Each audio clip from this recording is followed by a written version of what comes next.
We purchased our place in 1988. Here is the house as it appeared then from the front. As we move down the road in front of the house, you can see the tremendous amount of ivy and Virginia creeper that was growing on the end.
Fast forward to February 2nd, 2025.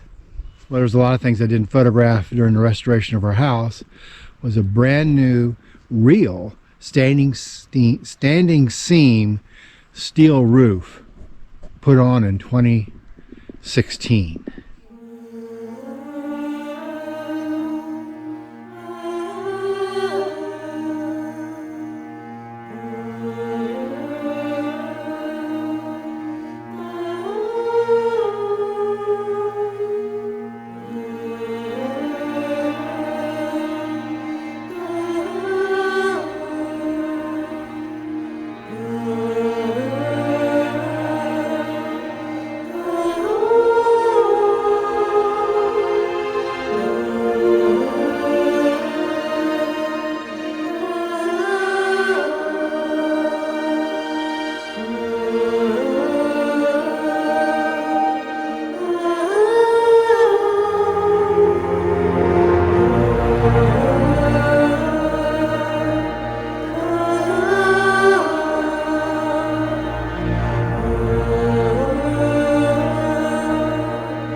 Thank you for watching Ken's Show and Tell.